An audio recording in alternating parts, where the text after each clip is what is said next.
मेरे प्यारे भगत, कैसे हो? मुझे तुमसे बात करनी है और जो मैं तुमसे कहना चाहता हूँ उसे बहुत ध्यान से सुनो। ये मेरा दिव्य संदेश यदि तुम इस वक्त सुन पा रहे हो तो इसका अर्थ है स्वयं मैंने तुम्हें याद किया है। मेरे प्यारे भगत, ये तुम क्या करने जा रहे हो?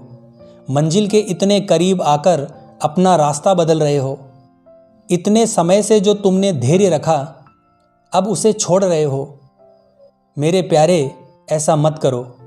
मैं तुम्हारी हर परिस्थिति में तुम्हारे साथ हूं, मगर इसके बावजूद तुम हार मान रहे हो। जब जीवन मैंने दिया है तो मैं ही इसे संभालूंगा। तुम विश्वास का दामन मत छोड़ो। मैं चाहता हूं तुम इस महत्वपूर्ण संदेश को अभी सुनो, वरना तुम बहुत भारी गलती कर बैठोगे। तुम इस संदेश में छुपे हुए संकेतों को समझना और अपने अंतर मन की गहराइयों में एक एक शब्द को उतार कर महसूस भी करना। आज जो तुम मेरा दिव्य संदेश सुन रहे हो, ये कोई संजोग नहीं है, बल्कि तुम्हारे लिए मेरा आशीर्वाद है।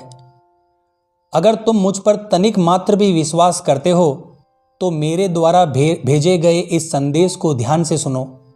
मेरे प्यारे भगत, प्रभु को साक्षी मानकर सच्चे हृदय से अपनी समस्या कमेंट बॉक्स में जरूर लिखना और मेरे प्रभु को धन्यवाद कहना। मैं उसका निवारण अवश्य करूंगा। परमात्मा तुम्हारे दुर्भाग्य को सौभाग्य में बदलने की ताकत रखते हैं। तुम्हारे धैर्य की मैं बहुत सराहना करता हूं। इतना दुख, इतना कष्ट सहने के बाद भी तुम्हारा मुझ पर अभी तक अटूट विश्वास बना हुआ है। अब चिंता छोड़ दो, मैं तुम्हें आशीर्वाद देने आया हूं। इस आशीर्वाद को स्वीकार करो। मेरे प्यारे भगत, तुमने सदैव अपना आचरण सकारात्मक बनाए रखा है, इसीलिए कदम कदम पर तुम्हें ईश्वर की ओर से सहायता मिलती रहती है। मगर अचानक से तुमने नकारात्मकता को चुन लिया है। तुमने पल भर में अपना विश्वास समाप्त कर दिया मुझ पर से। तुम्हें लगा कि मैं तुम्हारी प्रार्थनाओं को सुन नहीं रहा, तुम्हें तुम्हारी खुशियां नहीं दे रहा। तो मेरे प्यारे भगत, ऐसा नहीं है।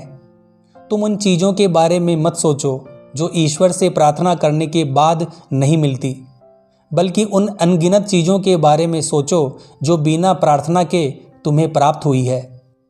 तुम्हारी सभी परेशानियां खत्म हो जाएगी जिस दिन तुम्हें यह विश्वास हो जाएगा कि सब काम प्रभु की मर्जी से हो रहा है। अगर एक बार पूरे विश्वास के साथ तुमने अपना हाथ मेरे हाथों में सौंप दिया तो फिर कभी मैं तुम्हारा साथ नहीं छोड़ूंगा। कुछ मांगने पर ना मिले तो मुझसे नाराज मत होना, क्योंकि मैं तुम्हें वो दूंगा जो तुम्हारे लिए सबसे अच्छा होगा। मुझ पर तुम तभी विश्वास कर पाओगे जब तुम्हें स्वयं पर अटूट विश्वास होगा। ये विश्वास बाहर कहीं नहीं, तुम्हारे भीतर विराजमान है। ईश्वर के प्रति सच्ची आस्था और अच्छे कर्म सभी विघ्नों का नाश करते हैं। ये रंक को भी राजा बना देते हैं। इसीलिए शांत होकर संयम के साथ नेक कर्म करते रहो। प्रार्थनाएं खुद ब खुद बोल उठेगी। कर्म की नाव डगमगाती जरूर है, लेकिन डूबती नहीं। परम पिता परमेश्वर की कृपा अब तुम पर बरसने वाली है। तुम हमेशा लोगों की मदद करने की सोच रखते हो, इसीलिए स्वयं मुझे तुम्हारी सहायता के लिए आना पड़ा। अब मैं तुम्हें तुम्हारे हिस्से की सारी खुशियां दूंगा जिसके तुम हकदार हो। तुम जैसे हो वैसे ही रहना। ईश्वर सिर्फ उसी व्यक्ति से प्रसन्न रहते हैं जो नेक कार्य करता है। तुम इस मार्ग पर चलते रहो, तुम्हें बहुत बड़ी सफलता मिलेगी। मुझे पता है तुम्हारा समय ठीक नहीं चल रहा, तुम बहुत परेशान भी हो। ये कठिनाइयाँ भगवान का संदेश होती है। इनका सामना करते समय धैर्य रखना अनिवार्य है। तुम सब्र रखो, समय बदलता जरूर है।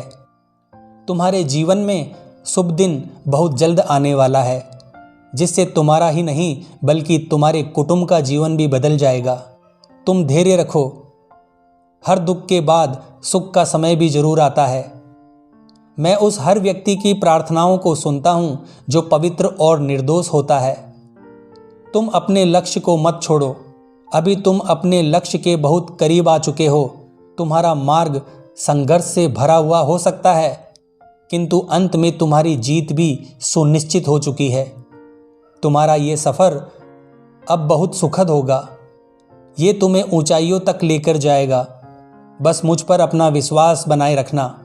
थोड़ा समय जरूर लग रहा है, लेकिन याद रखो कि सब्र का फल मीठा होता है। तुम श्रेष्ठ हो और श्रेष्ठ ही रहोगे। मैं चाहता हूँ तुम अब हमेशा सुखी, समृद्ध और संपन्न रहो। मेरा आशीर्वाद तुम्हारे साथ है। आज संदेश के समाप्त होने के बाद कमेंट्स में जय श्री राम और अपना नाम जरूर लिखना, जिससे मैं हर बच्चे की निकटता को और करीब से महसूस कर सकूं। सुखी रहो और खुश रहो। जय श्री राम।